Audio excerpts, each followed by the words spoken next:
الشيطان الرجيم. بسم الله الرحمن الرحيم.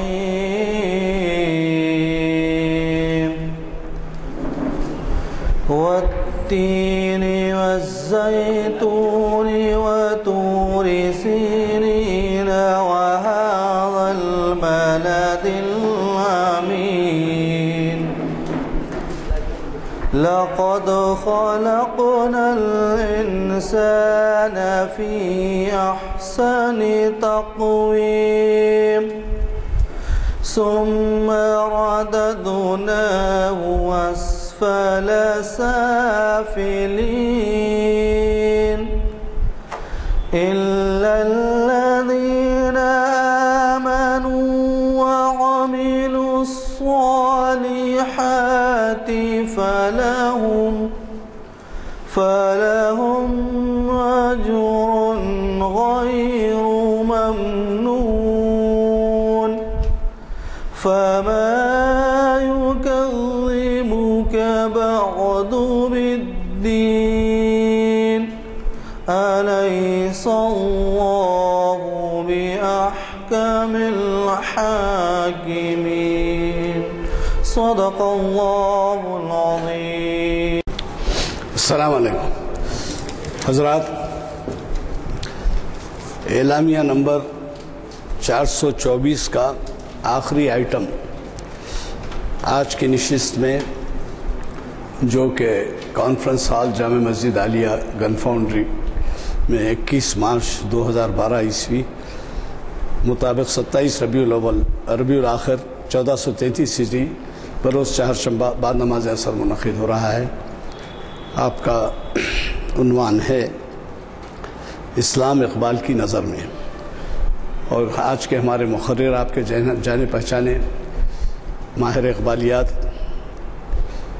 جناب محمد ضیاء الدین نیّر صاحب تشریف فرما ہیں. وہ ہمیں مخاطب کر رہے ہیں.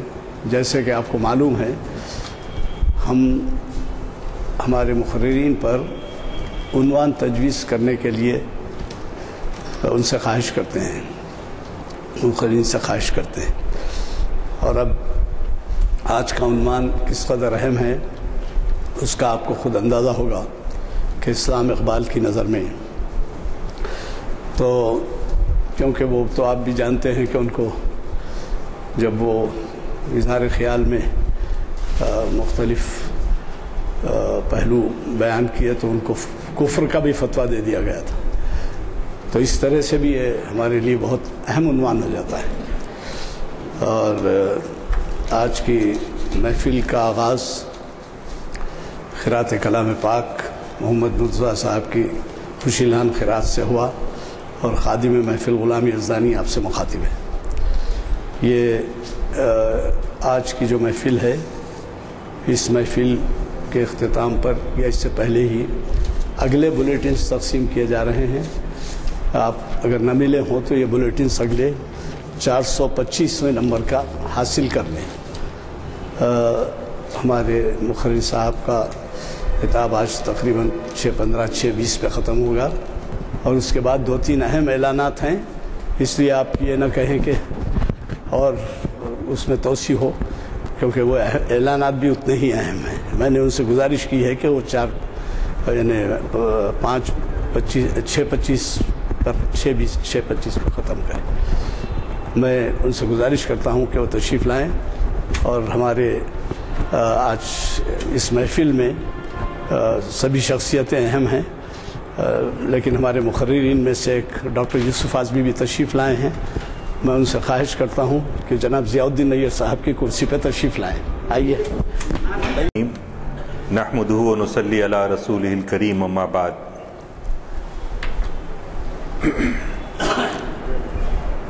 بسم اللہ الرحمن الرحیم.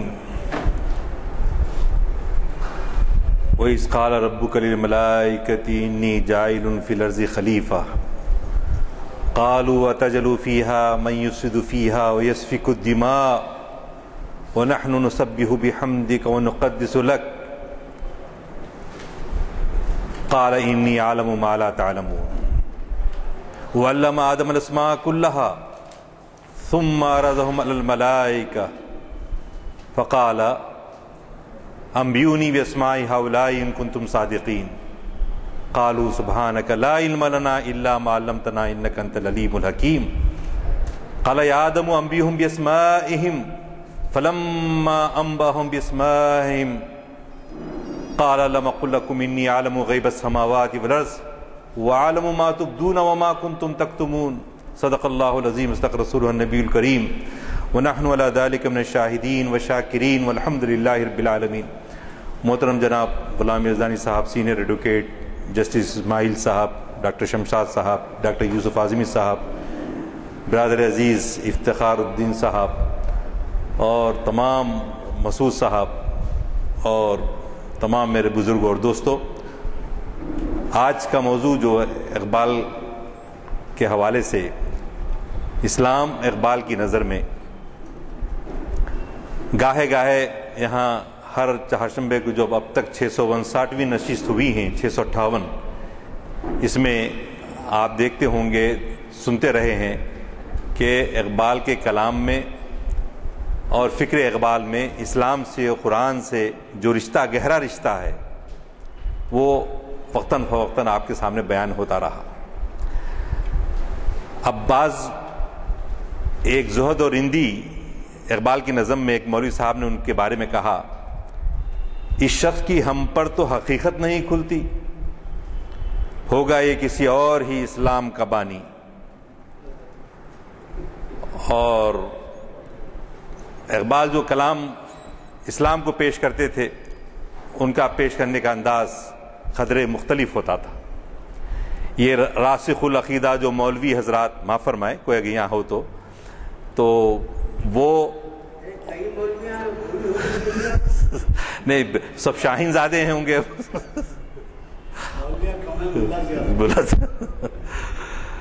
تو چونکہ اقبال جس انداز سے اسلام کو پیش کرتے رہے ہیں، ان کا انداز عموماً جس طرح سے ہمارے مولوی اور علماء حضرات یا متصوفین میں جو ملا ہو یا صوفی ہو، جس طرح سے اسلام کو پیش کرتے ہیں، اسے اقبال کا انداز اور ہی تھا.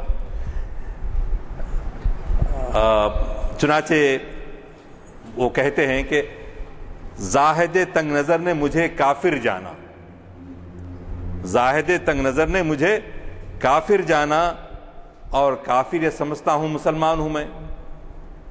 تو یہ اقبال کے ساتھ ہمیشہ ہوتا رہا. اور جیسا کہ انہوں نے علی گڑھ میں خطاب کرتے وقت کہا تھا کہ اوروں کا ہے پیام اور میرا پیام اور ہے، عشق کے دردمند کا طرز کلام اور ہے. تو اقبال کا طرز کلام قدرے مختلف تھا. خصوصاً موجودہ حالات کے اندر ہم عموماً جب بھی ملتے ہیں جن کو ملت کا، مذہب کا کنسرن ہوتا ہے، تعلق خاطر ہوتا ہے، تو یہ باتیں ہم بڑے افسوس کے ساتھ اظہار کرتے ہیں کہ آج ہم میں تفرقہ بازی بہت ہو گئی، اور اسلام کو مختلف انداز سے لوگ پیش کر رہے ہیں، اور اپنا نقطہ نظر پیش کرنے سے کسی نے روکا نہیں ہوگا. لیکن ہوتا یہ ہے کہ ہم اصرار کرتے ہیں کہ جو میرے فائنڈنگز ہیں، میں نے قرآن کا جو مطالعہ کیا ہے، میں نے حدیث شریف کو جو سمجھا ہے، جو سیرت طیبہ کو میں نے جانا ہے، اور یہ جو ہے نقطہ نظر، یہ جو میرے مرشد ہیں یا میرے معلم ہیں، یہ بالکل آخر لفظ ہے. حالانکہ ہونا یہ چاہیے تھا. اسلام نے، جیسا حضرت عمر رضی اللہ عنہ نے کہا تھا کہ تمہاری ماؤں نے تمہیں آزاد جنا ہے، تم آزاد ہی رہو.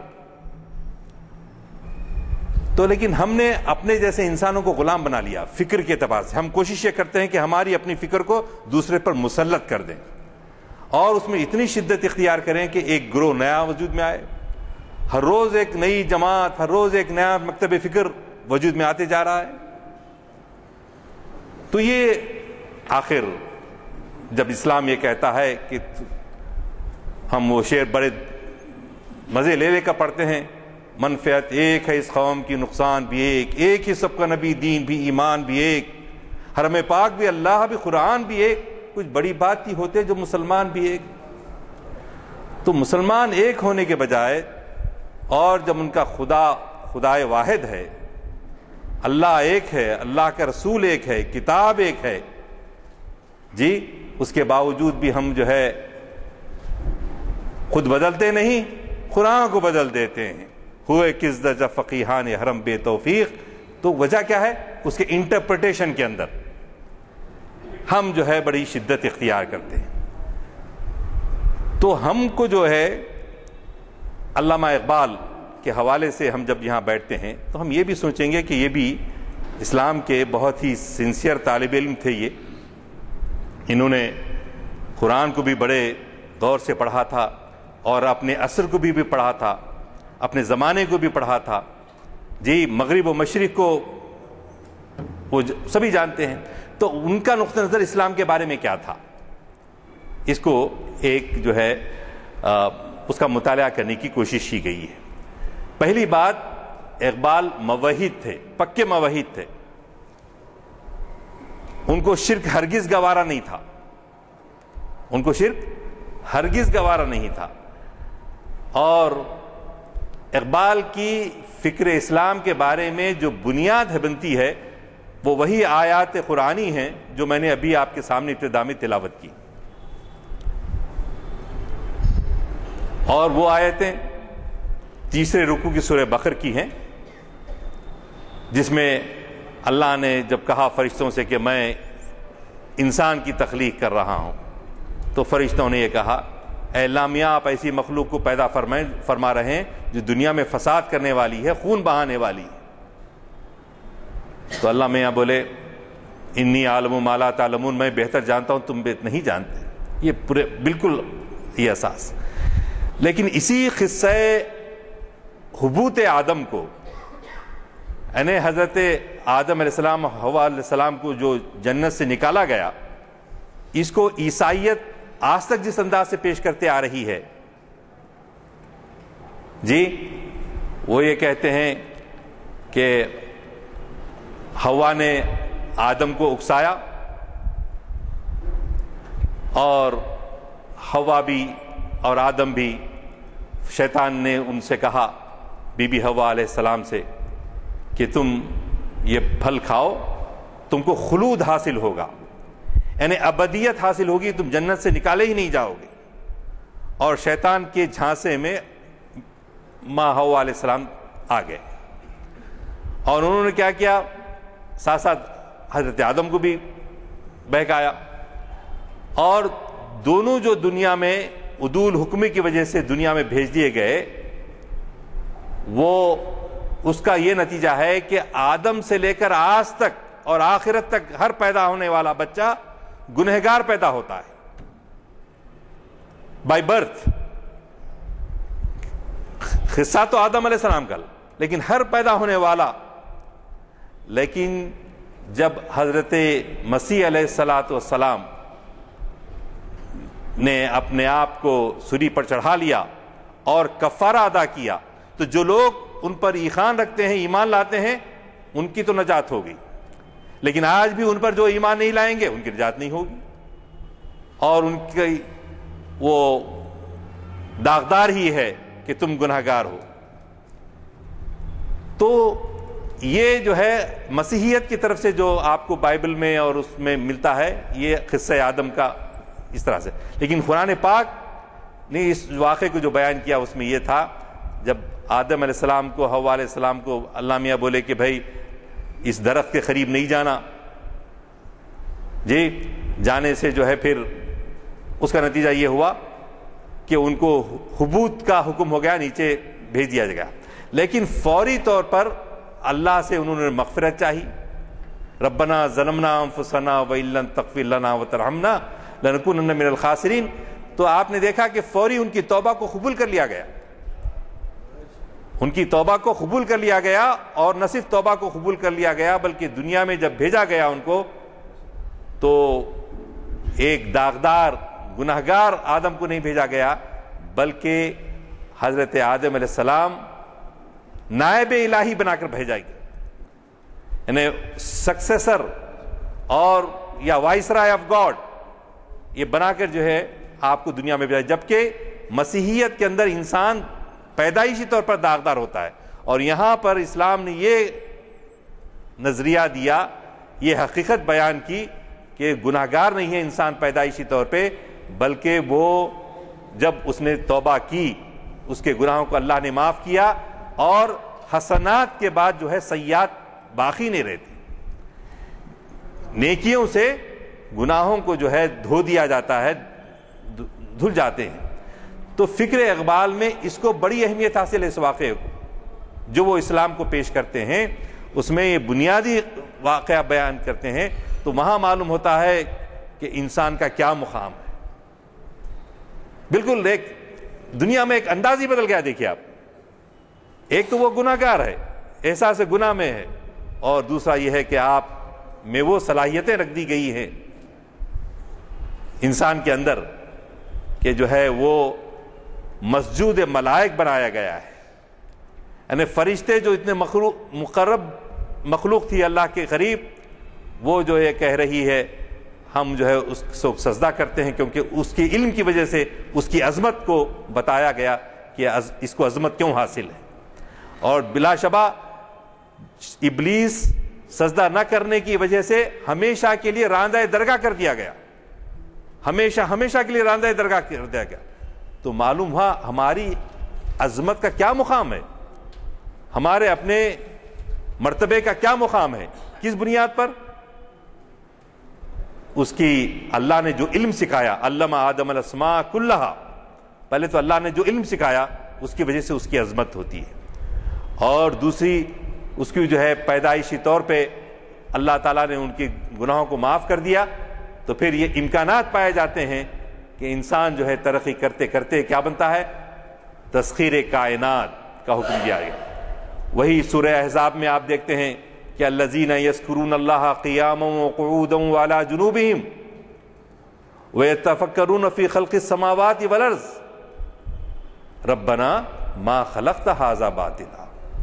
جو لوگ، یہی انسان جب غور و فکر کرتا ہے، لیٹتے اٹھتے بیٹھتے اللہ کو یاد کرتا ہے، اپنے خالق حقیقی کو، اور کائنات میں غور و فکر کرتا ہے، تو کیا کہتا ہے؟ اے ہمارے رب، تو نے دنیا میں کوئی چیز بیکار نہیں پیدا کی۔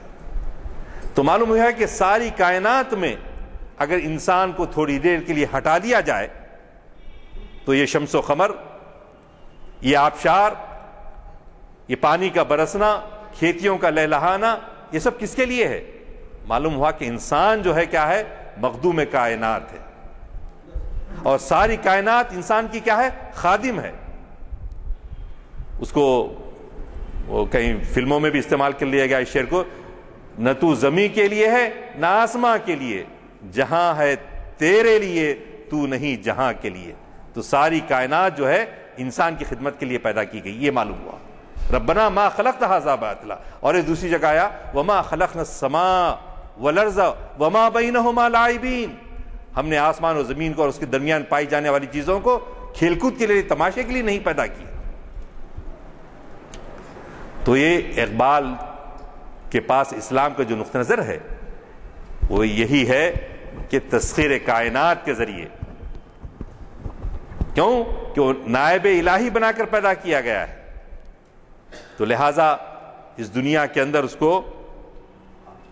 اور خدا یہ دنیا کائنات بنا کر سو نہیں گیا، بلکہ وہ حی و قیوم ہے، انائے کامل، اور وہ مطلق فقط خدا ہے، اور کل یوم ہوا فی شان کی یہ آیت ہم کو یہ ثبوت دیتی ہے کہ دمادم خلاقیت اللہ میاں کی جاری ہے، تخلیق کا عمل جاری ہے اور لامتناہی ہے، یہ سلسلہ چل رہا ہے۔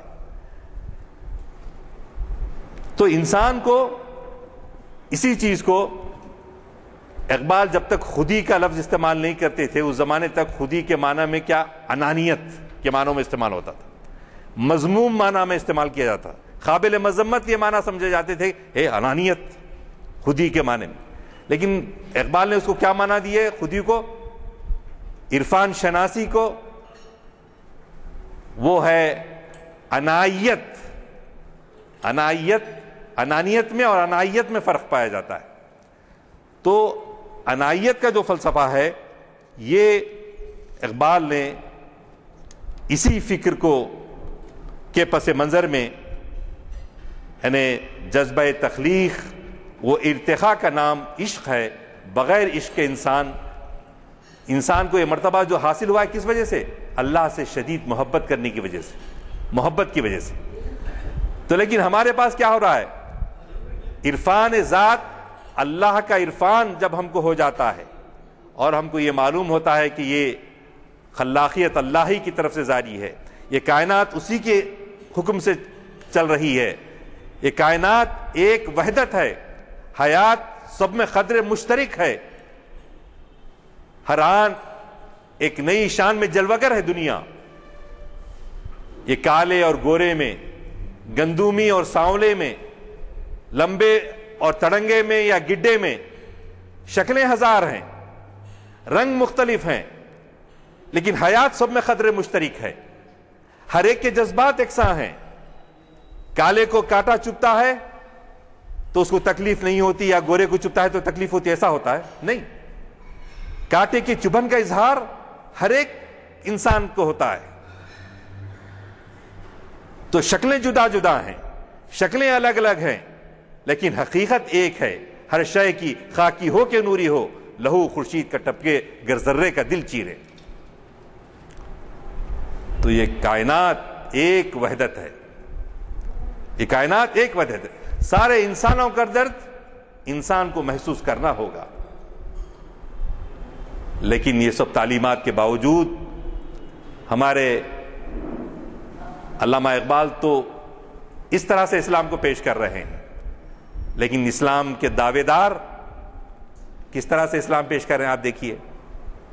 جس کو ہو سکتا ہے اس کو کافر, اس کو کافر.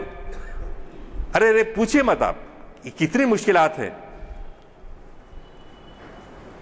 یعنی کوئی کھڑا ہوا ہے بغیر ٹوپی کی نماز پڑھا تو فوری ایک صاحب کھڑے ہو جائیں گے کہ وہ نماز ختم کب کرے گا اور اس کو میں کب ڈانٹوں گا. کسی کا پائنچا ذرا نیچے زیادہ لٹک رہا ہے تو فوری یہ کھڑے ہو جائیں گے اسلام کے ٹھیکیدار کہ آپ کا جو ہے پتلون جو ہے نیچے زیادہ. حالانکہ قرآن کیا کہہ رہا ہے؟ لا اکراہ فی الدین, there is no compulsion in the religion. کوئی جو ہے زبردستی ایسا نہیں. ہاں آپ اس کو توجہ دلانا ہے تو اخلاق سے دلائیے, محبت سے دلائیے. اگر آپ محسوس کرتے ہیں کہ واقعی یہ غلطی ان سے ہو رہی ہے, سرزد ہو رہی ہے. ایک تو غلطی ہو سکتی ہے, ایک تو یہ ہوتا ہے کہ غفلت میں ہو رہا ہے, اور ایک یہ ہو سکتا ہے کہ ان کے پاس اس کی سمجھ بوجھ کچھ ہو. تو کوشش جو ہونی چاہیے ہماری سب سے بڑی, اسلام کو پیش کرتے وقت ہم اپنے نقطہ نظر کو, ہم اپنے مطالعے کو, ہم اپنے فائنڈنگز کو بڑی ہی حکمت کے ساتھ, محبت کے ساتھ دوسروں کو پیش کریں. تو اساسی چیز کیا ہے؟ وہ محبت. میری ہر انسان سے محبت, لا زوال محبت. بغیر محبت کے کچھ نہیں. اگر محبت ہوگی تو آپ واقعی یہ چاہیں گے کہ یہ میرا بھائی ہے, دوزخ میں نہ جائے, آگ میں نہ جلے, نقصان نہ اٹھائے.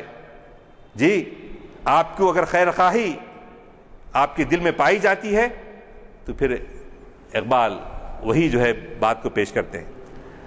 اور اس کے بعد دوسری چیز جو آئی ہے آج ہم دیکھتے ہیں اقبال کی فکر میں, وہ یہ ہے عقیدہ توحید کے بعد عقیدہ رسالت کے سلسلے میں. وہ کیا کہتے ہیں؟ حدیث کا مسئلہ لیجئے. آج کئی فرقے ہو گئے اور ہر فرقہ یہ کہتا ہے کہ ہم جو ہے, بلکہ اب غلو جو یہ کرتا ہے, ایک فرقہ یہ ہے کہ قرآن مکمل نہیں ہے جب تک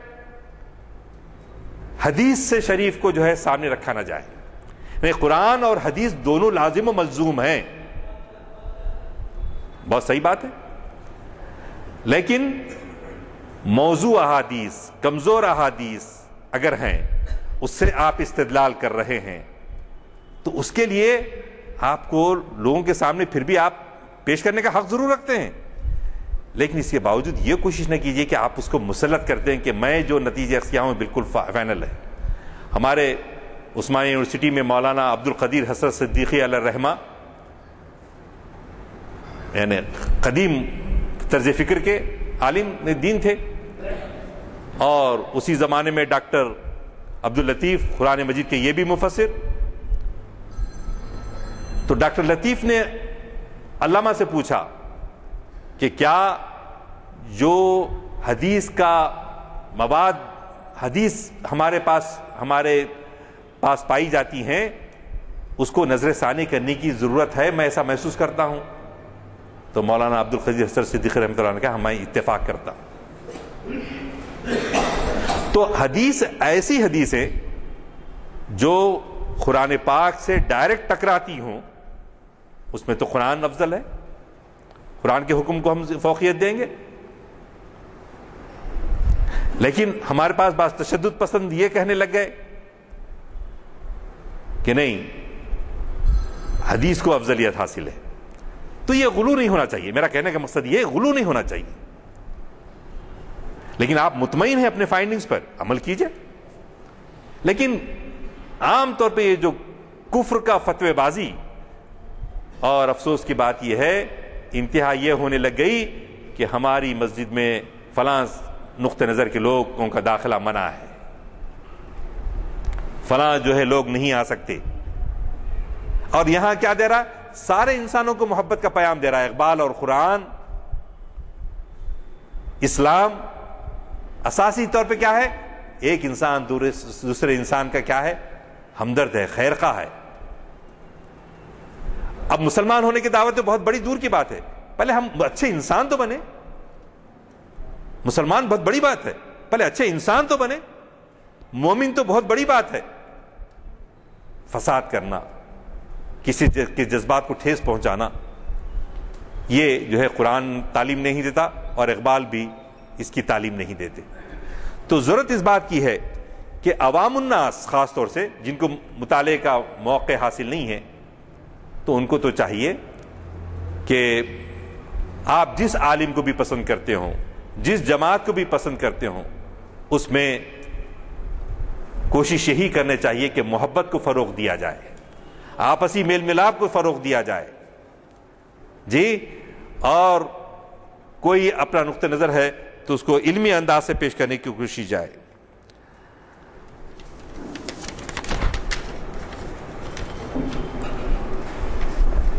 حدیث قرآن کا ایک لازمی تکملہ ہے.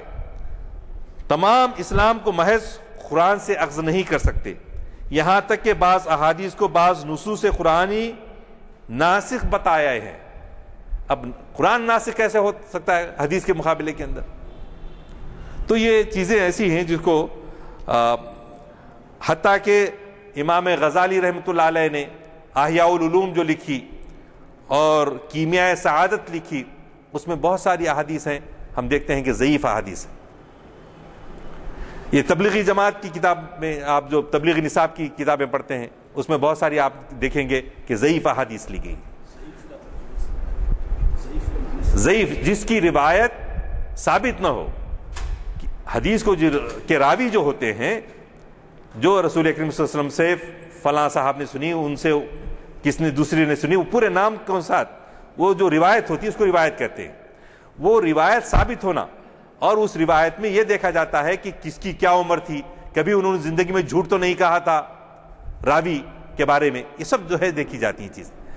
تو ایسی کمزور روایات کو لے کر بعض بزرگوں کا یہ نقطہ نظر ہے کہ کمزور روایات بھی عمل کی ترغیب کے لیے استعمال کی جا سکتی ہیں, اور ان کا نقطہ نظر ہے.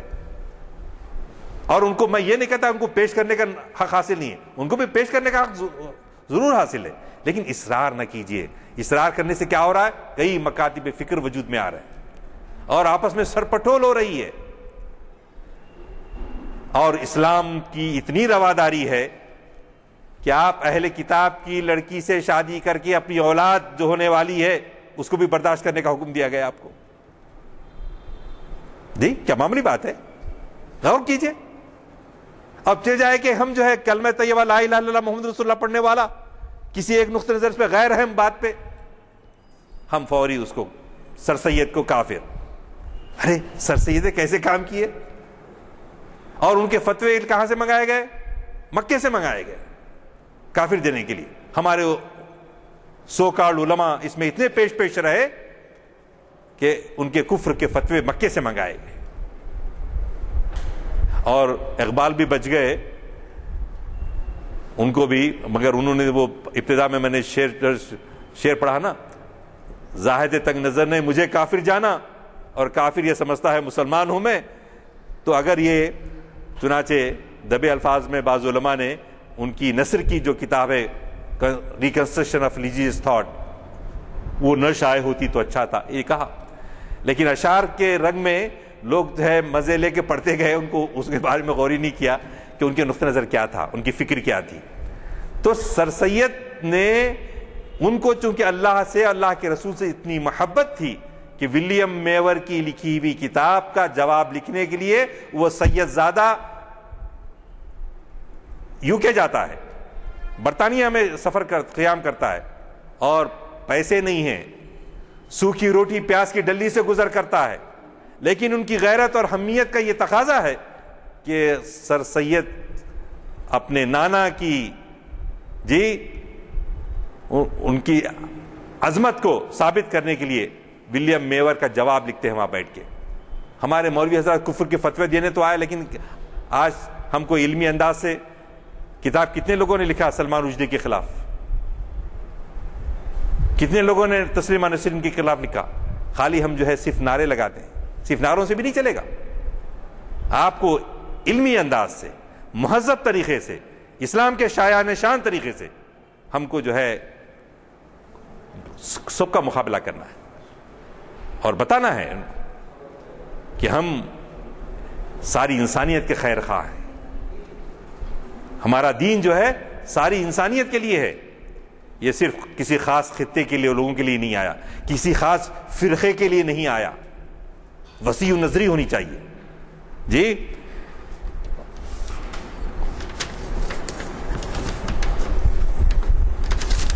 اب اقبال اس بات کے بھی قائل نہیں، دکھاوے کے، ریاکاری کے. اب ہمارے پاس دیکھ رہے ہوں گے، معاف کرنا، ہمارے پاس بہت ساری برائیاں آ جاتی ہیں معاشرے کے لحاظ سے. تسبیح پڑھنے کا رواج ہے، یہاں اتنے نظر نہیں آتے. عرب کو جو گئے ہوں گے دیکھے ہوں گے آپ، افتخار بھائی تو بہت جاتے رہتے، ہمارے یزدانی صاحب بھی دیکھے ہیں کہ ایک تسبیح رہتی ہاتھ میں، باتیں کرتے بیٹھے ہوئے ہیں ڈرائنگ روم میں، اور غیبتیں بھی ہو رہی ہیں، لوگوں کے ساتھ کسی کا ہجو بھی اڑائی جا رہی ہے، مذاق بھی اڑایا جا رہا ہے، اور ساتھ ساتھ تسبیح چل رہی ہے. کیا پڑھتے؟ ایسی تسبیح جس کا شعور تک نہیں ہے کہ کیا پڑھا جا رہا ہے. تو اقبال ایسے اسلام کے قائل نہیں تھے جو صرف جو لوگوں کو متاثر کرنے کے لیے جو ہے ایک فیشن بن گیا، بس فیشن پڑھ رہے. کب سے تسبیح آئی؟ میرے کو تاریخ اسلام میں ذرا تحقیق کر کے بتائیے کب سے شروع ہوئی. مومن جو ہوتا ہے وہ اٹھتے بیٹھتے، ابھی جو میں نے آپ کے سامنے سورہ احزاب کی آیت کی تلاوت کی تھی وہ تو اس کا ذکر کرتا ہے شعور کے ساتھ، پوری زندگی کے ساتھ، اللہ کو حی و قیوم جان کر. یہ مردہ دلوں کی طرح، مردوں کی طرح پڑھ رہے، تسبیح پڑھ جا رہی. تو اقبال کیا کہتے ہیں ایسے لوگوں کے بارے میں؟ یا وسط افلاک میں تکبیر مسلسل، یا خاک یا گوش میں تسبیح و مناجات، و مذہب مردان خداگاہ و خدا مست، یہ مذہب ملا و جمادات و نباتات. کہاں ہے وہ زندگی کہاں ہے؟ خدا زندہ زندوں کا خدا ہے، مردوں کا خدا نہیں، زندوں کا خدا ہے. زندگی کا ثبوت کیسے کیسے دینا ہے؟ تسخیر کائنات کے ذریعے دینا ہے. اب ہم جو ہے پڑھا رہے ہیں، یہ دینی علوم ہے، یہ دنیاوی علوم ہے. یہ تقسیم علوم کب سے آ گیا؟ کوئی دینی اور دنیاوی کی تقسیم نہیں ہے. حضور اکرم صلی اللہ علیہ وسلم فرما رہے ہیں، اللہ تعالیٰ پہلے فرما رہا ہے کیا؟ لا یستوی الذین آمنوا، لا یستوی الذین یعلمون والذین لا یعلمون.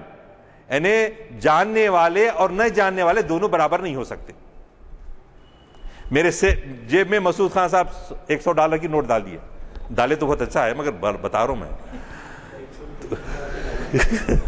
تو $100 کی نوٹ کے بارے میں اگر میں نہیں جانتا کہ یہ ڈالر کی کتنی قوت ہے, 5,500 روپے ملتے یا 5,000 روپے ملتے, کاغذ کا ٹکڑا ہے ڈال دیے شاید, بلکہ میں ویسے ہی رہوں. جب تک کہ مجھے اس کی اہمیت کا اندازہ نہ ہو, تو اسی طرح ہم جب تک اس دنیا کی کائنات کے بارے میں جانیں گے نہیں, پھر یہ شکوہ کیسے, ہم پیچھے ہیں, ہم زوال پذیر ہیں, ہم یہ ہیں, رحمتیں ہیں تیری اغیار کے کاشانوں پر, برق گرتی ہے تو پاں بیچارے مسلمانوں پر. جیسے دکن میں بولتے ہیں پاں بیچارے, تو ہم پاں بیچارے ہو گئے کیونکہ پاں کرنے کی عادت پڑ گئی.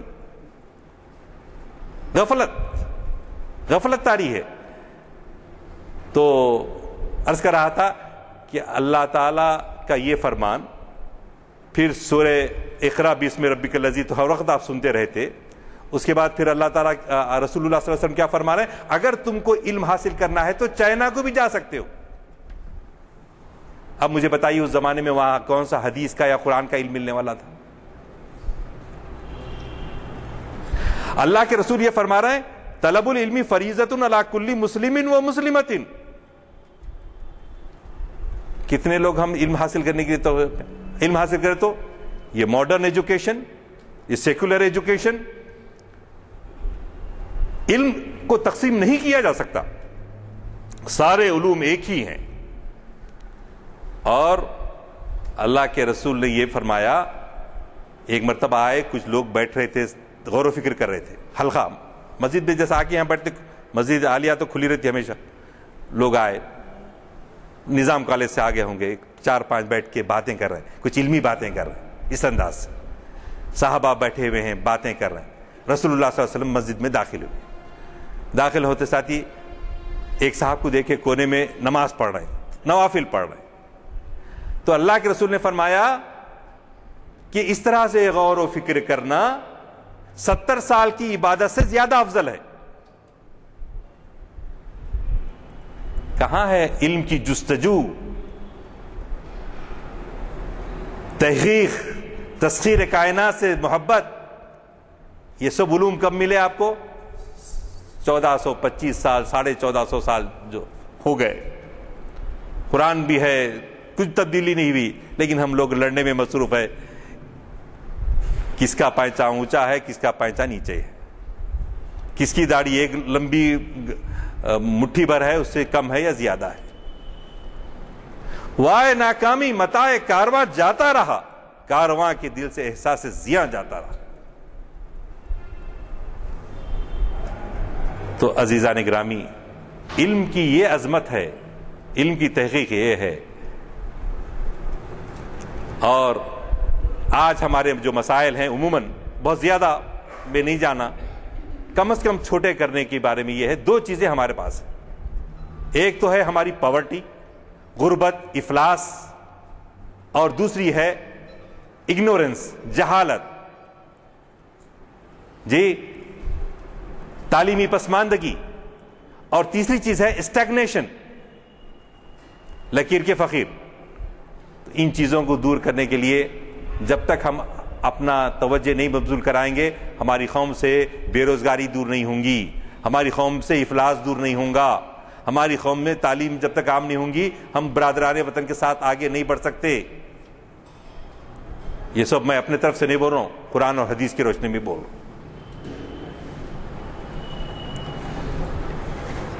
تو ہم بہت مزے لے کے شکوہ جواب شکوہ پڑھتے ہیں.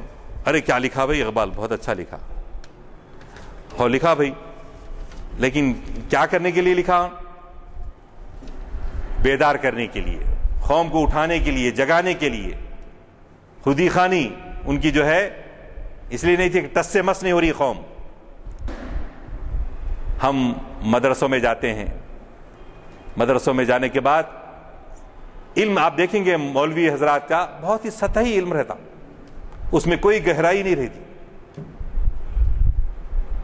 چلو بھی کسی خانقاہ میں جائیں گے, ذرا دل کو کم سے کم ایسی کچھ وظیفے بتاتے، کیا بتاتے، پڑھ کے جو ہے ایمان کی حرارت پیدا ہوں گی. تو اقبال بولتے ہیں مکتبوں میں کہیں رعنائی افکار بھی ہے، مکتبوں میں کہیں رعنائی افکار بھی ہے، خانخواہوں میں کہیں لذت اسرار بھی ہے. رہا نہ حلقہ صوفی میں سوز مشتاق، فسانہائے کرامات رہ گئے باقی. کرے گی داور محشر کو شرمسار ایک روز، کتاب صوفی و ملا کی سادہ اوراقی.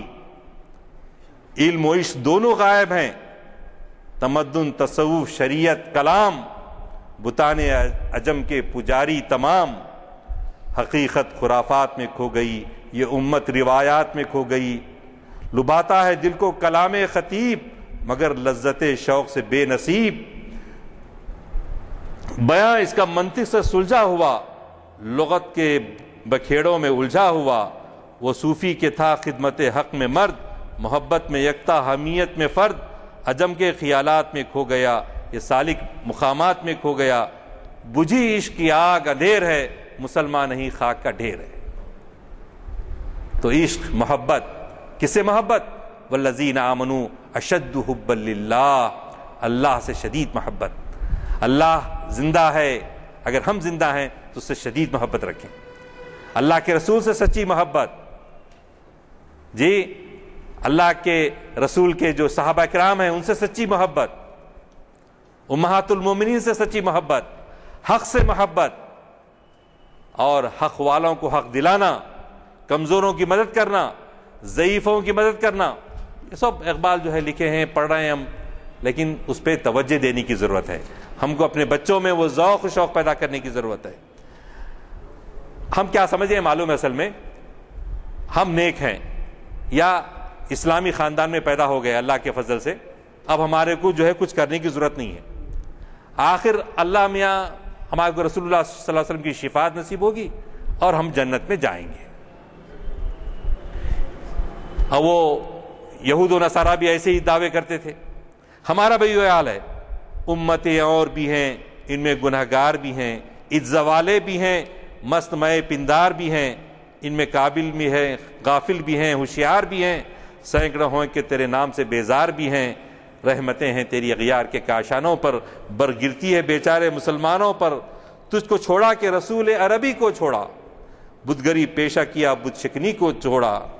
عشق و عشق کی آشفتہ سری کو چھوڑا، رسم سلمان وہ ایسے قرنی کو چھوڑا. آگ تکبیر کی سینوں میں دبی رکھتے ہیں، زندگی مثل بلال حبشی رکھتے ہیں.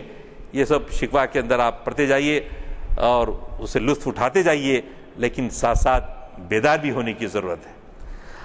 یہ کیفیت ہے. تو اللہ میاں پھر وہاں سے جواب لکھوائے تو کیا بولے؟ اللہ کے کرم کے لیے میری برق جو ہے بیچارے مسلمانوں پہ گر رہی، بلکہ تم شکایت کر رہے ہیں، تو اس کے لیے کچھ شرائط بھی ہیں، کچھ سنت الہی بھی ہے. اللہ نے قانون مقرر کر رکھا ہے. تو وہ سنت الہی کے لحاظ سے کیا ہے؟ تمہارے ہاتھ بے زور ہیں، الحاد سے دل خوگر ہے، الحاد سے، بے دینی سے. امتی باعث رسوائی پیغمبر ہے. بت شکن اٹھ گئے باقی جو رہے بدگر ہیں. تھا ابراہیم پدر اور پسر آزر ہیں، جن کو آتا نہیں دنیا میں کوئی فن تم ہو. نہیں جس قوم کو پروائے نشیمن تم ہو. کیا کہا؟ بہر مسلمان ہے فقط وعدہ حور، شکوہ بیجا بھی کرے کوئی تو لازم شعور.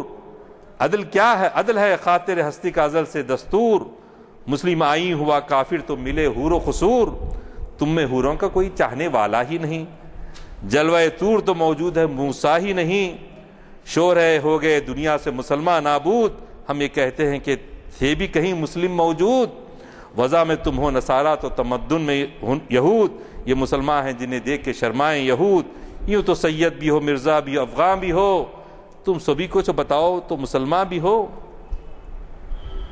تو یہ بہت سارے ایسے اشعار کوٹ کیے جا سکتے ہیں، لیکن چونکہ جیسا کہ ابتدا میں اعلان کیا گیا کچھ اور بھی اعلانات باقی ہیں، تو میں اپنی گفتگو کو اختتامی مراحل پہ لاتے ہوئے جو بات آپ سے کہنا چاہتا ہوں وہ یہ ہے کہ محمد عبدو بڑے عالم تھے، جمال الدین افغانی کے ساتھیوں میں سے تھے مصر میں. تو انہوں نے ایک جملہ کہا تھا، یہ اقبال اور کے شکوہ جواب شکوے کے پس منظر میں انہوں نے کہا یہ سب کیوں ہے؟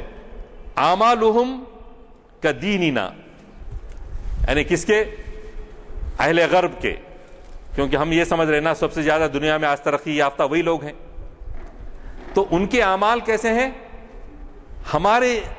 ہمارے دین نے ہم کو جیسی نصیحت کی وہ اعمال ان کے ہیں، اور ہمارے اعمال کیا ہو گئے؟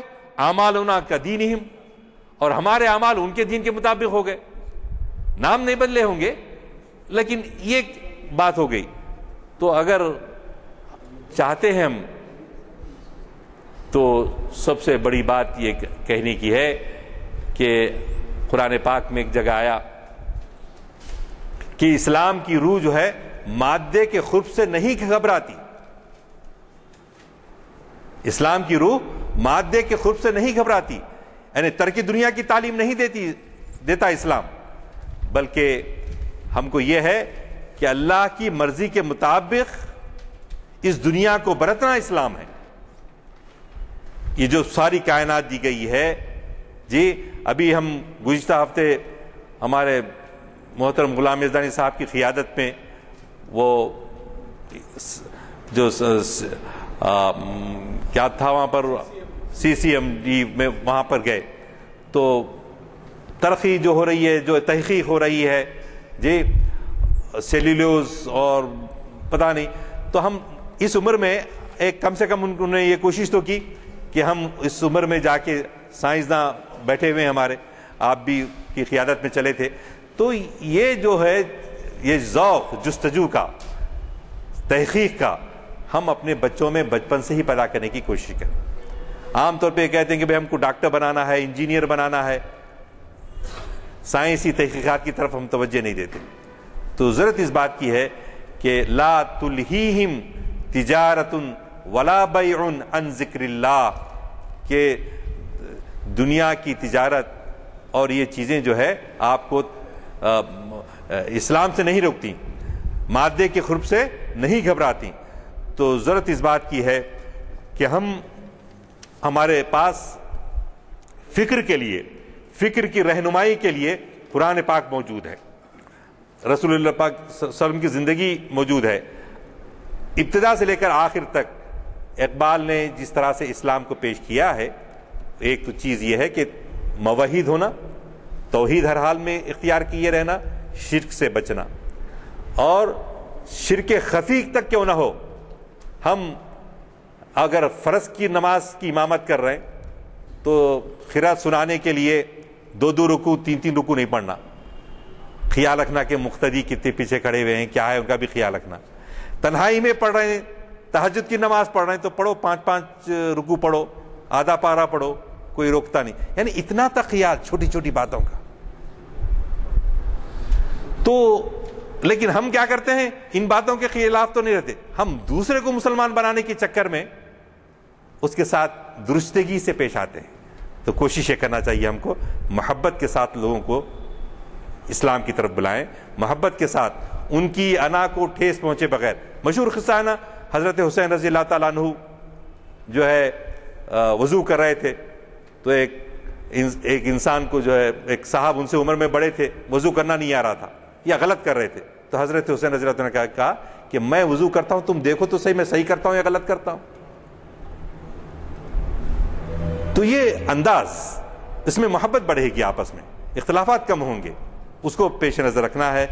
میں اللہ سے دعا کرتا ہوں کہ تڑپنے پھڑکنے کی توفیق دے، دل مرتضیٰ سوز صدیق دے، عزائم کو سینوں میں بیدار کر دے، نگاہ مسلمان کو تلوار کر دے. وآخر دعوانا الحمدللہ رب العالمین. السلام علیکم. الحمدللہ، آپ نے جس معیار کا خطاب سنا اس کے بارے میں کچھ کہنا، زیادہ تعریف کرنا مناسب نہیں.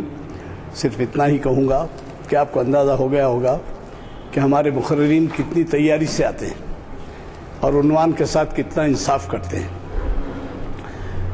یہ بات آپ نے کہی کہ عملاً ہم بہت پیچھے ہیں، مطالعے کا ذوق نہیں ہے، تو ایک فرق کا ذکر کر دیتا ہوں آپ سے۔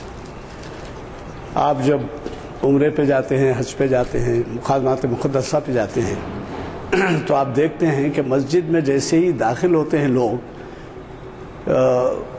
پہلے ہی جو ہے تحیۃ المسجد کے عنوان سے 2 رکعت پڑھتے ہیں، اس کے بعد مطالعے میں مصروف ہو جاتے ہیں۔ اب یہاں پر دیکھیے کہ جو جمعہ میں آتے ہیں سنت پڑھ لیں گے، اس کے بعد بیٹھ جائیں گے جب تک کہ واز شروع نہ ہو، اور جو کتابیں طاق میں رکھی ہوئی رہتی ہیں، جو پارے رکھے ہوئے رہتے ہیں، وہ اپنی جگہ ہوتے ہیں، اور حضرات اپنی جگہ بیٹھ کر اس بات کی فکر میں رہتے ہیں کہ کون آ رہا ہے، کون جا رہا ہے، اور وہاں بیٹھ کر معلوم نہیں کیا کیا سوچتے اور حسابات دماغ میں آتے ہیں، واقعات دماغ میں آتے ہیں۔ تو یہ ضروری ہے کہ کم از کم جب مسجد میں داخل ہوتے ہیں سنت پڑھیں تو فوراً ایک پارہ ہی لے لیجئے، کوئی ہاتھ میں ہلکا، یعنی وزن میں کتاب پوری قرآن لینے کی بجائے وہ لے کے مطالعہ کیجئے۔ تو یہ ہمارے مطالعے کی وجہ سے، مطالعے کی کمی کی وجہ سے بہت سے مسائل پیدا ہوتے ہیں۔ آپ نے جو اشعار پڑھے اس میں علامہ اقبال کا ایک شعر اور بھی ہے جو میں ان کی اجازت سے ایڈ کروں گا۔ وہ ظاہر ہے وقت کم ہے، ورنہ وہ بہر ہیں کہ سنا سکتے ہیں ایسے ہم مانا اشعار۔ قوم کیا چیز ہے، قوموں کی امامت کیا ہے؟ قوم کیا چیز ہے، قوموں کی امامت کیا ہے؟ کیا جانے یہ بیچارے 2 رکعت کے امام۔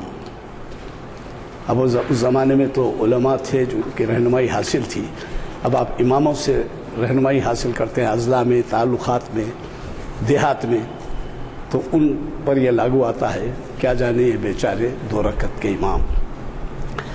میں دوسری بات کا ذکر یہ کرنا چاہوں گا کہ ابھی ہم نے 17 تاریخ کو تھی نہیں داخل، شاعر تھے، علامہ اقبال کے استاد تھے، اس وجہ سے بھی ذکر کر رہا ہوں۔ خیر وہ استادی کا پیریڈ بہت کم رہا، کیونکہ انہوں نے جب اپنا کلام کی تصحیح کے لیے اقبال کے ہاں رجوع ہوتے تو بعد میں انہوں نے کہا کہ اب آپ کے کلام میں جو ہے تصحیح کی گنجائش کم ہے، لہذا آپ آئندہ سے کچھ بھیجوانے کی ضرورت نہیں۔ تو اب اندازہ لگائیے کہ علامہ اقبال کے ہاں داغ کا کیا مقام تھا۔ تو ابھی ہم نے 107ویں برسی بنائی، جس میں اقبال اکیڈمی کا بہت بڑا رول رہا، اور وہ 107ویں برسی شاید پہلے مرتبہ ایک بڑے پیمانے پہ اس میں ضیاء الدین احمد شکیب صاحب کا بھی بہت بڑا رول رہا۔ ایک نمائندگی کی گئی، ان کی خبر جو ہے کافی بوسیدہ ہو چکی تھی، تو وہ پرنس مفخم جا کے پاس نمائندگی کی گئی، 2 دن میں اس کا بہت کچھ مرمت اس کی کر دی گئی، اور پھر اس کے بعد ایک ایسی محفل ترتیب دی گئی سالار جنگ میوزیم میں کہ جو یادگار حیثیت رکھتی ہے۔ تفصیلات سنانے کا موقع نہیں ہے، بہت سے لوگ اس میں شرکت کر چکے ہیں، اور میری مجبوری تھی کوئی میں شرکت نہیں کر سکا اس میں۔ تو حضرت داغ کی برسی کے بارے میں یہ بھی یاد آیا کہ داغ کا ایک شعر جو شاید انگریزی اخبارات میں بھی کوٹ ہوا ہے، وہ بڑا اہم شعر ہے اور زبان زد خاص و عام ہے۔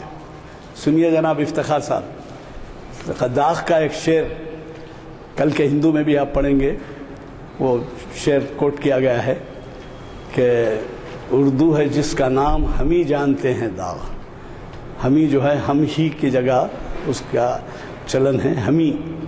اردو ہے جس کا نام ہم ہی جانتے ہیں داغ، ہندوستان میں دھوم ہماری زبان کی ہے۔ یہ ہر جگہ آپ کو ملیں گے، ہر کئی مضامین میں ملیں گے اردو کے تعلق سے۔ جب برسبیل تذکرہ اس کا بھی ذکر کر دوں کہ اکثر اردو کی پاپولیرٹی اتنی ہو رہی ہے کہ غیر اردو داں میں اور پھر غیر مسلموں میں یہ اردو سیکھنے کی جو ہے بہت خواہش بڑھ رہی ہے۔ مجھے اس کا تجربہ اس طرح سے ہو رہا ہے کہ انجمن ترقی اردو آندھرا پردیش کے صدر کی حیثیت سے میں یہ واقف ہوں کہ مجھے لوگ اپروچ کرتے ہیں اور یہ کہتے ہیں کہ سب ہم اردو سیکھنا چاہتے ہیں۔ تو میں نے ان کے لیے رہنمائی کی ہے، ہمارے انجمن ترقی اردو کے معتمد ہیں رحیم خان صاحب، وہ ان سے رجوع ہوں، ہم کچھ ایسا کتب رکھے ہیں جو ابتدائی ہیں وہ حاصل کر لیں، اور دوسری جو میں اس لیے کہہ رہا ہوں کہ آپ کے حلقے میں بھی اگر کوئی ہے تو ان کی رہنمائی کیجیے کہ اردو ہال میں 2:30 بجے جا کے وہ حاصل کر سکتے ہیں۔ اور پھر دوسری بات یہ ہے کہ کئی ایسے بھی ہیں ادھر عمر کے مادری زبان والے ہیں اردو کے جو اردو سے واقف نہیں ہیں، اب وہ بولنا جو ہے شرمندگی کی بات ہوگی، وہ بھی جا کے رجوع ہو سکتے ہیں۔ اور اس میں ایک اہم اعلان یہ ہے، شاید 28 اپریل سے ہم گرمائی کلاسز شروع کرتے ہیں بچوں کے لیے، ایسے مشن اسکول کے بچوں کے لیے جہاں اردو تعلیم کا فقدان ہے، تو وہ بھی آتے ہیں اور ان کے لیے باضابطہ 8:30 بجے سے کلاسز ہوتے ہیں جو جون میں جا کے ختم ہوتے ہیں، مئی کے آخری میں یا جون میں، تو اس میں